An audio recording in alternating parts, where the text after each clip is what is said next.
तर Iran Israel युद्धाच्या पार्श्वभूमीवर गॅस सिलेंडरच्या तुटवड्याची भीती निर्माण झाली आहे आणि त्यामुळे सोलापुरातील रामवाडी परिसरात गॅस खरेदीसाठी नागरिकांच्या मोठ्या रांगा लागल्या आहेत। अचानक वाढलेल्या बुकिंगमुळे गॅस कंपनीच्या ऑनलाईन बुकिंग पद्धतीतही तांत्रिक बिघाड झालाय आणि त्यामुळे नागरिकांनी गॅस सिलेंडर घेण्यासाठी मोठी गर्दी केली आहे। याचा आढावा घेतलेला आहे आमच्या प्रतिनिधींनी, आपण पाहूयात। खाती देशांमध्ये सुरू असलेल्या युद्धाचे परिणाम थेट आता भारतामध्ये जाणवू लागलेले आहेत।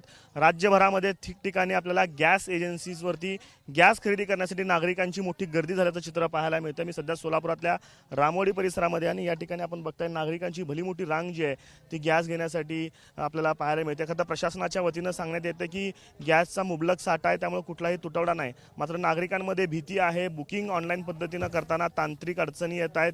गॅस मिळेल की नाही या भीतीनं नागरिक जे आहेत ते स्वतःच्या घरगुती टाक्या ज्या आहेत त्या घेऊन आता गॅस एजन्सी समोर येत आहेत आणि गॅस खरेदी करण्यासाठी रांगा लावत आहेत। तुम्ही गॅस घेण्यासाठी आलेला आहात, काय गर्दी किती आहे? गर्दी भरपूर आहे।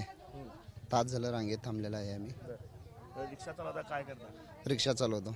व्यवसाय सोडून आता तुम्हाला गॅसच्या रांगेत थांबाची पाळी आलेली आहे। आता 8 दिवस झालं गाडी आलेली नाही। आता 2 तास झालं मी रांगेत थांबलो, सगळं शेतातले कामधंदे सोडून। मग आता असं झाल्यावर कसं काय करायचं? एवढं हालत खराब झाल्यावर कशी काय करायचं? शनिवारी संपलेला 1 किलो गॅस आणले होते मी। आता पोराला शाळेत सोडून आले, टाइम झालं त्याचं आणायचं, तरी तो भरले गर्दीत। एवढं प्रचंड ऊन आहे, या उन्हात घरी गॅस आलं असतं? नाही, अजून आला ना। गॅस पहिला येत होता घरी लगेच, आता येई नाही ना, येत नाही म्हणल्यावरती आम्ही इथं आलो। लोकांमध्ये कुठेतरी भीती आहे की युद्धाच्या परिणामांमुळे पुढे जर गॅस मिळाला नाही तर अडचण होईल आणि त्यामुळे आत्ताच लोक पॅनिक सिच्युएशनमध्ये पॅनिक बुकिंग करतायत। गर्दी जी आहे ती ठिकठिकाणी पाहायला मिळते। असे लांबच्या लांब रांगा ज्या आहेत त्या सोलापूरमध्ये वेगवेगळ्या गॅस एजन्सी समोर लागलेल्या आपल्याला पाहायला मिळत आहेत। कॅमेरा पर्सन अयुब कागदीसह आफताब शेख, एबीपी माझा, सोलापूर। एबीपी माझा, उघडा डोळे बघा नीट।